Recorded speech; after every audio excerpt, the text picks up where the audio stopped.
네, 포주된 국제 부부입니다. 이거 표현이 좀 상당히 적나라한데 이 어떤 내용인지 사건 내용부터 좀 정리해 보죠. 전 포주라는 단어를 너무 오랜만에 들어가지고 예. 되게 생경한 단어인데 이 회원제 성매매 업소를 운영한 부부입니다. 근데 이 부부 같은 경우에는 아내가 태국 국적이고 남편은 한국 사람입니다. 이 국제 부부인데 이 국제 부부가 함께 이런 국제 결혼을 한 부부가 함께 이 성매매 업소를 운영하면서 실제로 이제 태국의 여성들을 데리고 와서 현지에서 우리나라에서 이 성매매 업무를 했던 이런 상황입니다. 결국 이 경찰에 적발이 됐고요. 이 검찰에 넘겨진 상태입니다. 일단 이 태국 여성이에요. 태국 여성인데 같은 태국 국적의 여성들을 그러니까 자기들의 동포를 고용해서 성매매를 시켰다라는 지금 혐의인데 좀 생소하네요. 좀 설명 좀 더 해주시죠. 그렇습니다. 태국 국적의 아내는 같은 국적 성매매 여성을 물색하는 등 범행에 적극 가담한 것으로 조사가 됐습니다. 이들 부부는요, 지난해 11월부터 올해 5월까지 인천과 오산의 마사지 업소 한 곳과 또 오피스텔 세 곳에서 체류 기간이 지난 태국 여성 19명을 마사지사 및 성매매 여성으로 불법 고용한 것으로 조사가 됐습니다. 또 태국 여성 11명은 다른 성매매 업소 등에 소개하기도 했다고 합니다.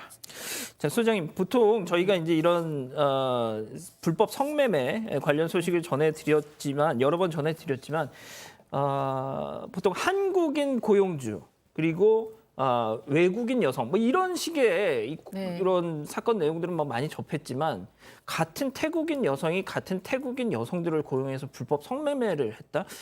이건 조금 그러네요. 뭐 한국인이 뭐 불법 성매매를 하나, 뭐 태국인이 불법 성매매를 하나 다 참 안타깝고 화가 나는 거는 마찬가지인데요. 보통 우리가 외국에서 오신 분들은 동포라 그래서 다들 이렇게 가족같이 모이고 그 커뮤니티가 굉장히 돈독하거든요. 가족처럼 한 명이 무슨 일이 일어난다 그러면 쫙 모여가지고 도와주는데 이 여성 같은 경우에는 그런 어떤 외롭고 의지하고 싶고 이런 마음을 노린 거죠. 그렇기 때문에 어떻게 보면은 더 접근하기 쉬웠을 거예요. 같은 언어를 쓰고 이 외로움을 충분히 공감을 해줄 수 있기 때문에 저 언니라면 믿을 수 있어. 저 언니 말은 뭐 진짜 들으면은 뭐 정말 이익이야 이런 생각이 들어서 했을 것 같은데 그것을 이용해서 성매매로 옮기고 나중에 보면 협박까지 하고 이런 걸 보면은 참 야비하고 잔인하다라는 좀 생각이 드네요. 예.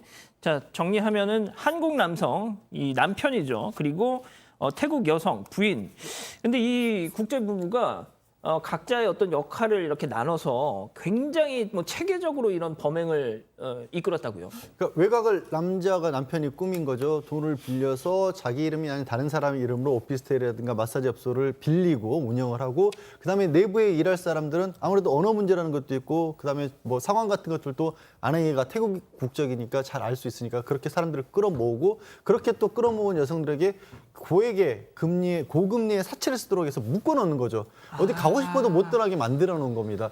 이런 거는 고금리 불법 사채로 저렇게 여성들을 묶어놓는 그런 수법은 악질적인 수법은 과거에 한국에서도 이제 유흥업소에서 썼던 건데 최근에는 저런 건 오히려 한국에서는 들어본 적이 없거든요. 정말 이건 뭐 철저하다고 해야 될지 정말 악질적인 방법이었던 거죠. 자, 결국 저렇게 뭔가 꼬투리를 잡으면 그걸로 이제 계속 협박을 하는 거잖아요. 네, 일단 돈이 급한 피해자들을 노렸습니다. 돈이 해외에서 와서 이 태국에서 한국으로 넘어와서 돈이 급한 태국 여성들을 겨냥을 했는데 일단 돈을 빌려줘요. 그리고 상당히 고금리로 빌려줍니다. 이 한 연 33%.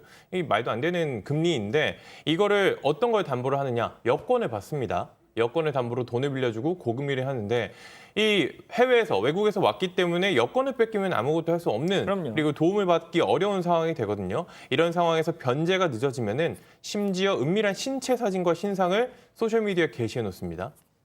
이 당하는 여성들 입장 지금 뭐 여권 저 사진들이 뿌옇게 처리가 돼서 나가고 있는데 이런 걸 당하는 상황이면 어떤 걸 할 수 있겠어요? 연 33%의 돈을 갚아야 되는 이런 상황에서 돈을 못 갚으면 심지어 채무 변제를 조건으로 다른 성매매 업소에 고용을 알선합니다. 이게 말이 좋아서 고용할 선이지 인신매매예요. 돈 받고 넘기는 겁니다. 이런 짓이라고 하겠습니다. 이런 짓까지 벌였습니다. 자, 고금리에 또 뭐 여권을 압수해 놓으면 당연히 뭐 체류, 그러니까 출국 시점을 놓칠 테니까 불법 체류자 신분이 또 되는 거 아니겠습니까? 그러면 이건 뭐 완전히 그냥 묶이는 거잖아요, 소장님. 네, 그렇습니다. 그런데다가 그러니까 저도 이렇게 뭐 목 같은데 너무 아파가지고 이렇게 마사지 같은데 받으러 갈 때 보면 외국인 분들이 많이 계시잖아요. 그러면 한국말을 하시는 분들이 있고 전혀 못 하시는 분들이 있어요.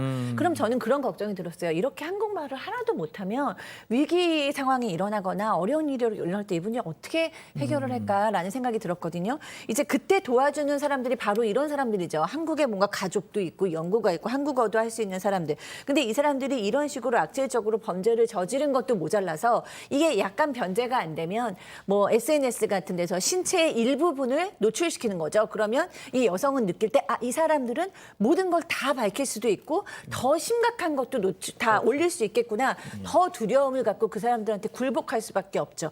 좀 강력한 처벌이 있었으면 좋겠네요. 어떻게 처벌해야 됩니까? 일단 뭐 성매매 특별법 당연히 처벌해야 될 부분이 있고요. 그다음에 조금 전에 얘기한 카메라 불법 촬영이 있죠. 그리고 그걸로 협박도 했다라고 볼 수 있고 아마도 저런 상황에서 혹시 뭐 추가 수사를 해보면 감금을 해서 마음대로 외출 못하겠다든가 이런 것들도 적용할 가능성이 있죠. 저는 참 이런 소식 전해드릴 때마다 이런 매매업자들뿐만 아니라 성매수자들 있잖아요. 그러니까 결국 수요가 있으니까 자꾸 이런 게 있는 거 아닙니까? 예? 이 사람들도 좀 처벌을 받아야 되겠다라는 생각이 드는데 일단 관리 감독, 당국의 관리 감독도 좀 필요해 보입니다. 그렇습니다. 이게 처벌에 대해서는 뭐 변호사님께서 말씀을 해주셨으니까 지금 코로나19가 굉장히 또 심각한 상황이기 때문에 서울 출입국 외국인청 이민특수조사대는 브로커에 대한 지속적인 단속을 실시하고 관련자들에 대해서는 또 엄중하게 대처할 예정이라고 밝혔습니다. 근절돼야겠습니다. 알겠습니다. 첫 번째 인물 이렇게 정리하고요.